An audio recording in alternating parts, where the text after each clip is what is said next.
오픈 API를 사용해서 지금 ASOS 기상 데이터를 수집을 했습니다. 그래서 지금 기상 데이터 수집하기 위해서 지금 프로그램을 작성한 거죠. 그래서 일단 여기서는 request 라이브러리를 사용했고요. 라이브러리 사용해서 00 개방 데이터 수집을 했습니다. 수집한 결과는 제이슨 형태의 제 자료였고요. 텍스트였습니다. 그렇죠? 자, 그러면 그 다음에 뭐 있죠? 이 텍스트로 되어 있는 것을 이제 우리가 뭘로 바꿨냐면 파이썬에 딕셔너리를 바꿨어요. 그렇죠? 딕셔너리를 바꿨습니다. 자, 딕셔너리를 바꿨고 그 다음에 이 딕셔너리를 바꾼 다음에 우리가 뭘 했냐면 전 처리를 작업합니다. 사실은 데이터 수집한 다음부터 자료를 이렇게 변환하는 작업. 그러니까 좀 더 정확히 하면 좀 더 정확히 말씀드리면 데이터 수집했잖아요.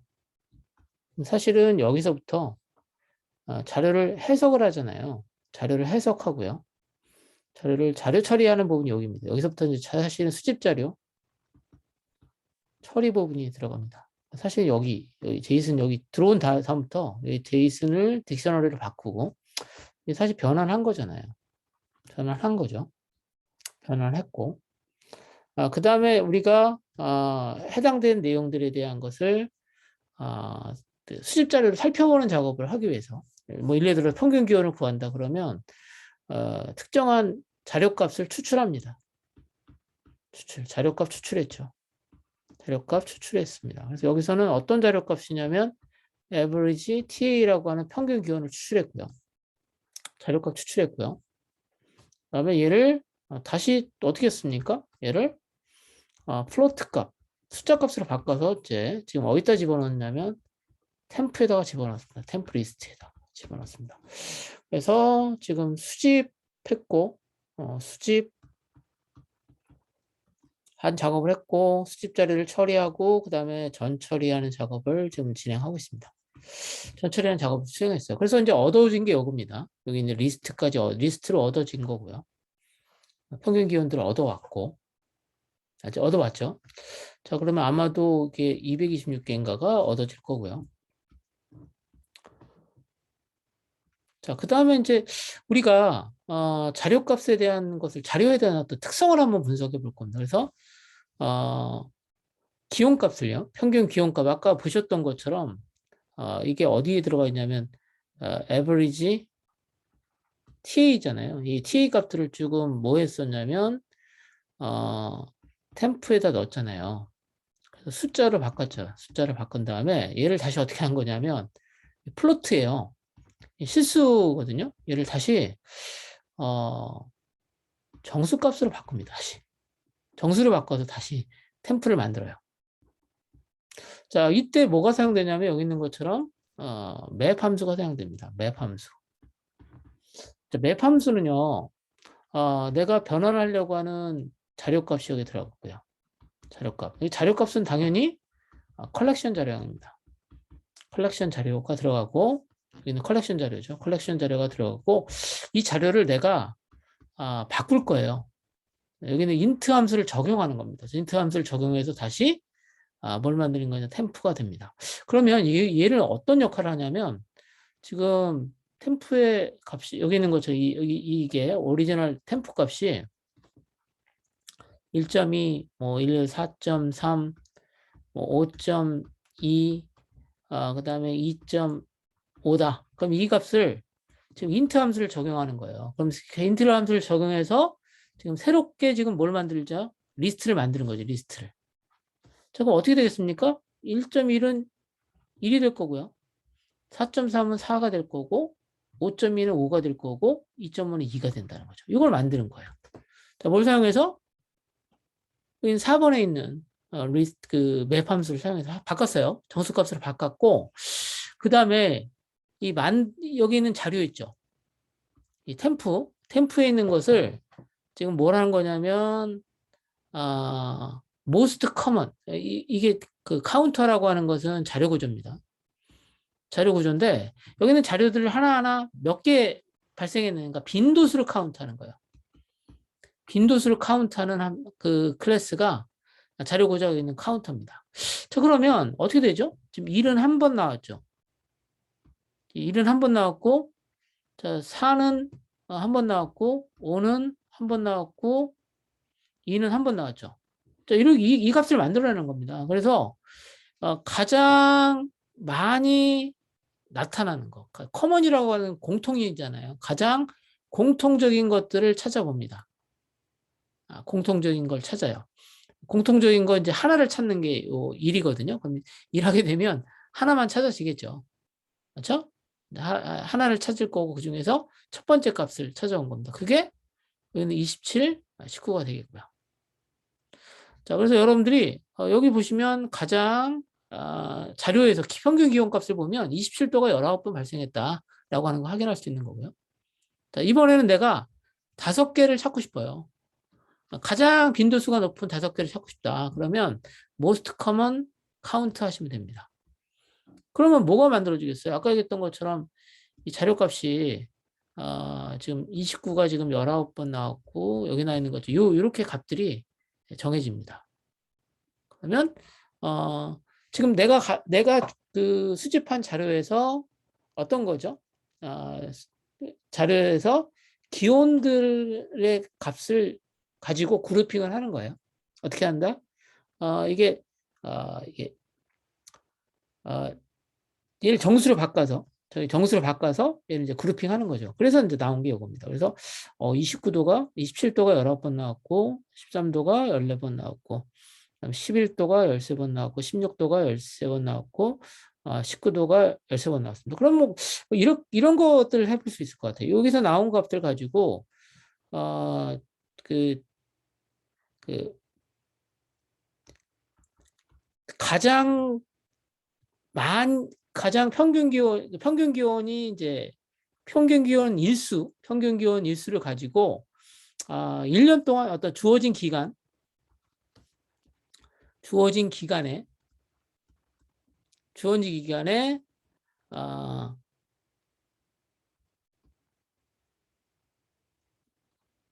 주도적인 주어진 기간 동안에 어떤 자주 발생하는 온도값이잖아요. 그러니까 이게 뭐냐면 이 값들을 보면 이 값들을 한 5개 정도만 카운트해 보면 이 값들을 한번 어떻게 해볼 수 있을까요? 이 값을 이렇게 한번 해볼까요? 곱해가지고 이 값을 곱해가지고 이것을 구해보면 이 값이 크다라고 하는 건 뭡니까? 이 값이 이제 2021년도, 2020년도, 2021년도, 2019년도 이렇게 가장 자주 발생하는 기온값들을 한번 정리해보면, 그룹핑해보면 뭐가 만들어지겠어요? 지금 기상 기온들이 지금 평균적으로 내려가고 있다, 또는 올라가고 있다, 이런 것들 같은 거 구할 수 있겠죠. 경우에 따라서는 어떻게 할 수 있냐면, 이건 이게 연차별로 한 거니까, 제 생각에 1월, 2019년도 1월, 2020년도 1월, 2021년도 1월. 그러니까 1월 달에 어떤 평균 기온 값의 변화들 같은 것을 이렇게도 알아볼 수 있을 것 같은 생각입니다. 그래서 지금은 일단은 자료값들을 한번 그룹핑해서 기상의 특성들을 한번 분석해보는 작업을 한 겁니다. 이게 결국은 뭐냐면 데이터 수집 이후에 전처리 과정입니다. 전처리 과정을 수행한 거고요. 자, 그리고 이거는 이제 뭐냐면 평균 기온, 최고 기온 구했고요. 최고 기온 구하고 최저 기온, 그다음 평균 기온도 구했고요. 이번에는 뭐죠? 지금 20개 가장 빈도수가 높은 기온들의 빈도수가 높은 것을 이제 그룹핑했더니 보니까 어때요? 27도가 여러 번 나왔고 13도가 14번, 뭐 11도가 13번, 16도가 13번 이렇게 나왔네요. 그렇죠? 이런 거 쭉 한번 정리해 보는 겁니다. 그래서 자료들에 대한 것들을 지금 분석하기 전에 자료의 특성들 같은 걸 미리 한번 살펴보자 라고 하는 걸 하고 있습니다. 자, 그럼 이렇게 자료 수집했고요. 수집했고, 그 다음에 자료에 대한 전처리를 했잖아요. 그럼 전처리에서 지금 만들어진 게 뭐냐면, 이게 템프예요. 얘는 뭐죠? 평균 기온들을 이제 정리해 놓은 거죠. 리스트로 만들어 놨죠.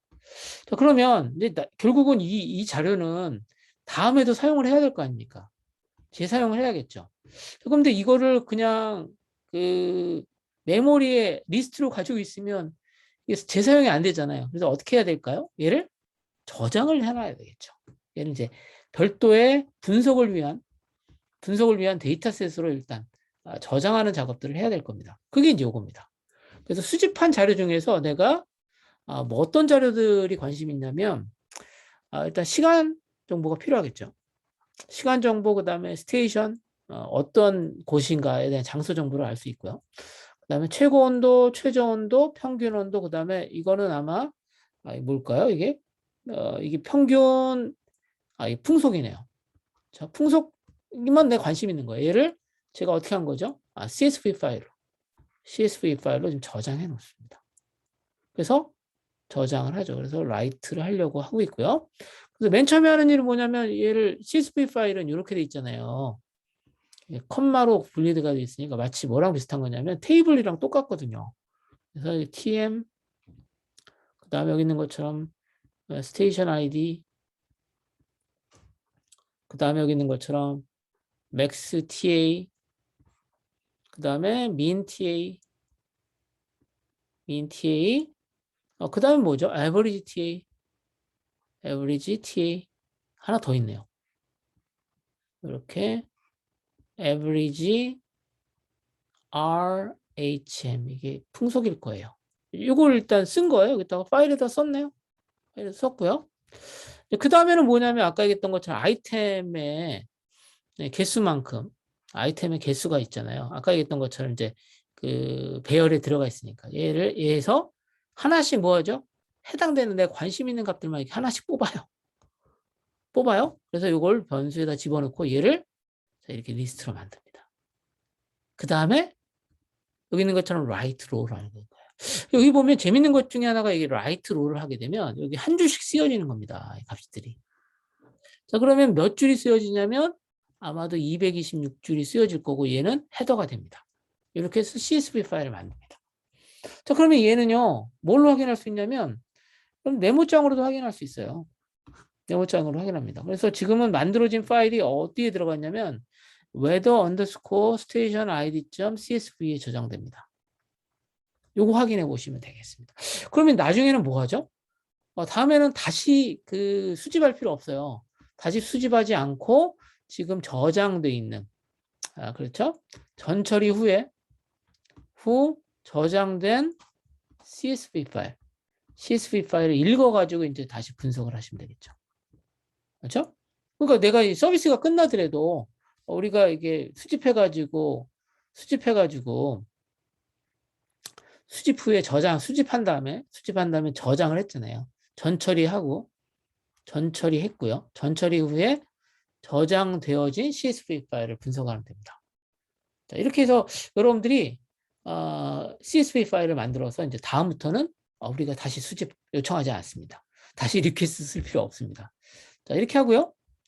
자, 그러면 이제 아까 얘기했던 것처럼 이제 저장을 해놨잖아요. 그럼 이 분석하는 게 이겁니다. 분석을 하는 거예요. 지금 저장되어 있던 거에서 이번에는 읽어서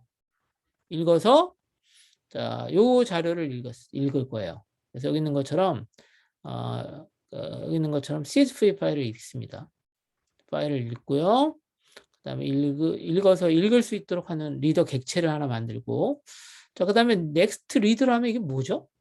아까 얘기했던 것처럼 첫 번째 줄에는 뭐가 들어가 있나요? 첫 번째 줄에는 뭐가 들어가 있냐면 요게 들어가 있어요. 아까 얘기했던 것처럼 바로 전에 있던 헤더 값들이 들어있죠. 그러니까 무슨 얘기냐면 실제 내용이 아니고 테이블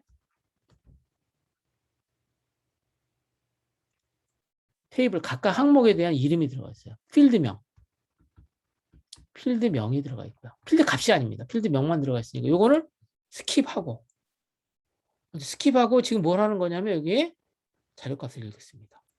자, 자료값을 읽을 때는 재밌는 건 뭐냐면 자, 지금 내가 관심 있는 건 뭐냐면 지금 온도 값을 읽을 거거든요. 온도 값은 어디에 들어가 있어요? 0, 1, 2, 3, 4 여기 들어가 있습니다. 그래서 지금 로에 리더를 통해서 읽은 각각의 한 줄을 읽어서 그 중에서 5번째 자료를 얘는 텍스트니까 텍스트를 다시 정수값으로 바꿔요. 플로트로 바꿔서 자 여기다 넣습니다. 자 그러면 그 다음에 여기 있는 것처럼 민 값을 마이너스 9999 엄청 큰 값이네요. 그렇죠? 자, 그 값과 비교를 합니다. 그래서 이 값보다 민 값보다 현재의 값이 더 작다. 그러면 어떤 거예요? 여기 있는 현재 값을 뭘로 바꿔요? 민 값으로 바꿔요. 그리고 현재 시간 값을 얻어냅니다. 자, 그럼 이거 뭐 한 거죠? 자료를 읽어서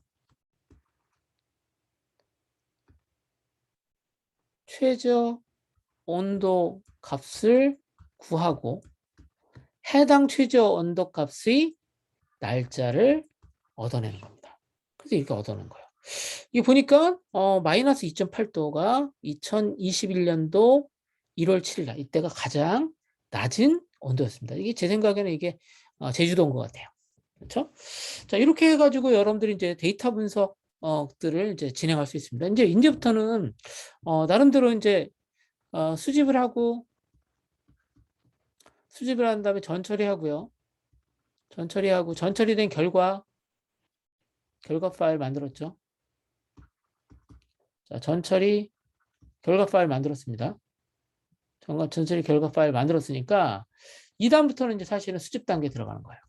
아니, 수집이 아니라 분석 시작합니다. 그래서 지금 CSV 파일을 저장해 놨잖아요. 그렇죠? 이 CSV 파일을 저장해 놨고요. CSV 파일을 저장하고 결과를 CSV 파일에 저장했고 이제 그다음부터 이제 CSV 파일을 읽어서 분석하는 작업을 하는 겁니다. 자, 이렇게 해서 이제 분석 시작하는 거예요. 자, 이제 여러분들이 이제 분석이라고 하는 부분들을 좀 생각해 보면, 자, 분석이라고 하는 부분들을 생각하면 다양하게 분석을 할 수 있는데, 그 중에 하나가 뭐냐면, 내가 지금 사용하는 자료가 어떤 특정한 자료인가를 한번 분석해 보는 것들이 있습니다. 이게 뭐냐면 이상치 분석입니다. 이상치라고 하는 것은 뭐냐면, 이상치를 이제 우리가 뭐라고 하냐면, 애노멀리라고 합니다. 애노멀리. 그러니까 이상치라고 하는 건 말 그대로 뭐죠? 자료가 정상 범위가 여기 이거예요. 하한, 상한. 근데 이 하한보다 밑에 있거나 상한보다 위에 있는 값 이런 것들은 이제 평균에서 벗어나는 거죠. 이게 하한하고 그 상한이라고 하는 것은 결국 뭐냐면 평균을 기준으로 해서 얼마만큼 떨어져 있느냐라고 하는 걸 가지고 우리가 하한과 상한을 정하고 하한과 상한의 범위를 벗어나는 거. 이건 우리가 이상치라고 정의할 수 있습니다. 그러니까 이거는 뭐냐면 우리가 일반적으로 사용하는 평균값을 이용하는 거고요. 평균값에서 얼마만큼 떨어져 있는가라고 하는 부분들은 바로 표준 편차값을 이용할 수 있다라고 하는 겁니다. 그래서 이상치를 검출하기 위해서 한번 여기 있는 것처럼 디텍트 애노멀리를 한번 정의해봐서 사용할 수 있고요. 근데 이게 재밌는 것 중에 하나가 뭐냐면 가장 많이 우리가 사용하는 것 중에 하나가 표준 점수를 구하는 겁니다. 표준 점수, 지밸류라고 하는 건데 이걸 가지고 한번 이상치를 한번 구해보도록 한번 해보겠습니다. 자, 이제 우리가 간단하게 데이터 분석을 한번 해보는 겁니다. 자, 아까 얘기했던 것처럼 이상치라고 하는 것은 우리가 정의하기 나름입니다. 그래서 이상치라고 하는 것은 정의하기 나름인데 우리는 이상치를 어떻게 구할 거냐면 어떤 자료가 이렇게 있어요. 자료가 이렇게 있는데 자료값들이 쭉 이렇게 있어요. 자료값들이 있는데 이 자료값들이 쭉 있는데 얘를 보니까 이렇게 정리해 보다 보니까 이런 형태의 모양을 갖는다는 거죠. 이게 뭐죠? 평균 있고요. 평균이 있고 평균을 기준으로 해서 이렇게 떨어져 있는 것을 확인할 수 있다라고 하는 겁니다. 자료가 일반적인 자료라면 우리가 이런 모양일 거라고 하는 것을 우리가 예측합니다. 자, 그렇죠? 그래서 우리가 평균으로부터 얼마만큼 떨어져 있는가에 대한 통계적인 예측값을 구할 때 사용하는 것이 바로 G입니다. G값인데요. 얘는 어떻게 구하냐면 여기 있는 것처럼 값이 있죠. 현재값, X값을 가지고 X값에서 어떤 것을 빼냐면 평균을 뺍니다. 자, 그러면 여기 X가 여기 있잖아요. X값이 여기 있어요. X값이 여기에요. 그럼 평균에서 이만큼 떨어져 있잖아요. 자, 평균, 뭐, X값이 여기 있어요. X값이 여기 있어요. 그럼 평균에서 이만큼 떨어져 있네요. 그렇죠? 그래서 평균에서 얼마만큼 떨어져 있는지를 한번 구해 볼 건데, 이때 이제 뭘 사용하냐면, 이 얼마만큼 떨어져 있는가의 값을 표준 편차로 나눈 거. 이게 결국 G밸류입니다. 자, 이게 뭐냐면, 이 G밸류 값이 크다라고 하는 건 뭡니까? G밸류 값이 크다라고 하는 것은 결국은, 이게 평균과 동일하다 그러면 어떤 겁니까? X가 0이면, X하고 뮤가 같은 값이다. 평균과 같다라고 하면 어떻게 되겠습니까? G는 0이에요. G는 0이고요. 자, 그런데 만약에 평균보다 왼쪽에 있다. 그러면 아마도 G값은 0보다 작은 값이 나옵니다. G값은 0보다 작은 값이 나오는 거고요. 자, 평균보다 큰 값이다. 그러면 얘는 G값은 0보다 큰 값입니다. 그렇죠? 그래서 우리가 어떻게 생각할 수 있냐면, 야, 평균을 기준으로 해서 얼마만큼 떨어져 있는가, 편차가 얼마나 되는가에 대한 값을 기준으로 해서 이게 이 G값이 여기 있는 것처럼 마이너스 2다. 이보다 더 작은 값이다. 그럼 얘는 어떻게 이상치라고 하고 G값이 2보다 큰 값이다. 자, 그러면 요 부분을 이제 이상치다. 라고 정의할 수 있습니다. 그래서 간단히 얘기하면 이제 여기 있는 것처럼 G밸류라고 하는 것은 평균으로부터 얼마나 어떤 내가 구한 값이 샘플 값, 현재 값입니다. 현재 수치 값이 얼마만큼 떨어져 있는가를 구한 거다라고 하는 거죠. 그러니까 이거는 말 그대로 통계 정보를 이용해서 통계 값을 사용해서 이 자료 값이 정상적인 범위 있는가 또는 정상적인 범위를 벗어나는가라고 하는 것을 정할 때 사용하는 어떤 나름대로 어떤 겁니까? 지수로 사용할 수 있다라고 하는 거고요. 이거에서 임계값을 정합니다. 임계값을 정하죠. 그러니까 예를 들어서 마이너스 30도가 나왔다. 이건 아주 특이한 기온이잖아요. 그리고 40도가 나왔다. 이거 너무 특이한 거. 뭐 예를 들어서 45도가 나왔다. 그러면 이거는 좀 이상한 값이죠. 그렇죠? 뭐 예를 들어 마이너스 50도가 나왔다. 그럼 이런 것들은 제 생각에는 이게는 계측 과정에서 측정하는 과정에서 오류가 나는 경우가 많이 있거든요. 뭐 그런 값을 찾아낼 때 여기 있는 것처럼 여기는 G 값을 사용할 수 있다라고 이해를 하시면 되겠습니다. 자, 이렇게 구하시면 됩니다. 그래서 지금 보면 어떻게 여기 있는 것처럼 find anomaly를 하냐. find anomaly를 하느냐. 여기는 이제 여기 이상치를 구하는 거잖아요. detect anomaly라고 그랬는데 함수 이름은 find anomaly라고 돼 있네요. 자, find anomaly를 어떻게 찾느냐, 디텍션 하냐 라고 하면 일단 데이터 자료가 여기 있습니다. 자료는 요거죠. 요거를 전달하고요. 그 다음에 여기 있는 것처럼 1.5보다 벗어나는 값들을 제가 이상치로 정합니다. 그래서 평균 구했고요. 그 다음에 표준 편차 구했고요. 자, 평균과 표준 편차 구했어요. 그 다음에 지금 애노멀리 이상치 값들을 담아 놓을 수 있는 빈 리스트를 하나 만들었고요. 자, 그 다음에 데이터잖아요. 데이터에서 하나씩 데이터를 꺼내옵니다. D 값을 꺼내서 D에서 평균 값을 빼요. 그 다음에 여기 있는 것처럼 표준 편차로 나눠요. 그럼 이게 G 값이 나오는 겁니다. 근데 G 값이 아까 얘기했던 것처럼 G 값은 0보다 큰 값이 나올 수도 있고 0보다 작은 값이 나올 수도 있겠죠. 그렇죠? 그래서 여기 있는 것처럼 자, 이 G값을 절대값을 구합니다. 그래서 여기 있는 것 스레시홀드보다 크다 그러면 얘를 이제 애노멀리다 넣는다라고 하는 겁니다. 그래서 여기 보니까 여기 있는 값들이 다 어떤 거예요? 여기 있는 값들이 다 정상 범위 밖에 벗어나는 값들이다라고 하는 걸 확인할 수 있습니다. 이거 확인하실 수 있습니다. 자, 그래서 여러분들이 이런 식으로 해서 데이터 자료들 같은 것을 이제 분석하는 작업들을 해봤습니다. 자, 지금 분석하는 방법들은 상당히 다수의 분석 방법이 있을 수 있을 것 같고요. 그 중에 이제 우리가 정의를 한 거죠. 그러니까 분석 방법들은 여러분들이 이제 자유롭게 정할 수 있는데 여기서는 기본적으로 통계 방법을 사용해서 이상치를 분석해서 검출하는 걸 해봤다라고 알아두시면 되겠고요. 자, 지금까지 했던 것을 잠깐 설명드리면 첫 번째 데이터 수집을 했었고요. 그 다음에 전처리 했었고요. 네, 그럼 견처리라고 하는 것은 자료에 대한 가공이죠. 변환을 했고요. 그 다음에 변환된 것은 어떻게 했습니까? 저장을 했죠. 자, 저장을 했습니다.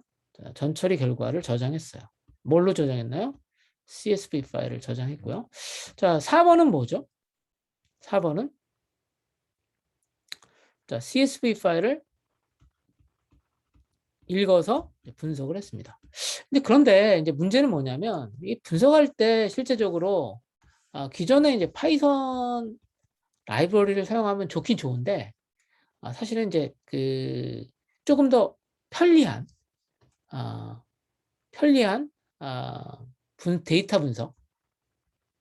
데이터 분석 라이브러리를 사용하는 게 좋습니다. 그때 사용하는 것이 여기 있는 것처럼 판다스입니다. 그래서 제가 이렇게 쓴 이유는 뭐냐면 이렇게 데이터 수집을 해서 CSV 파일을 만들면 그 다음에 여기 있는 것처럼 판다스를 사용할 수가 있고요. 경우에 따라서는 여기 있는 것처럼 수집 후에 어떤 게 만들어지냐면 제이슨 파일이 만들어지잖아요. 제이슨 파일을 여기 있는 것처럼 판다스에 적용할 수 있습니다. 그래서 실제 우리가 데이터 분석을 할 때는 판다스를 사용한다라고 이해를 하시면 좋겠습니다. 자, 이렇게 여러분들과 같이 데이터 분석하는 수집부터 분석하는 과정들을 살펴봤고요. 분석으로 우리가 했던 게 A, SOS, 공공 데이터셋, 공공 개방 데이터를 사용했었고 이것을 이제 CSV 파일까지 저장하고 그 다음에 간단하게 CSV 파일을 다루는 것에 대한 내용까지 살펴봤습니다.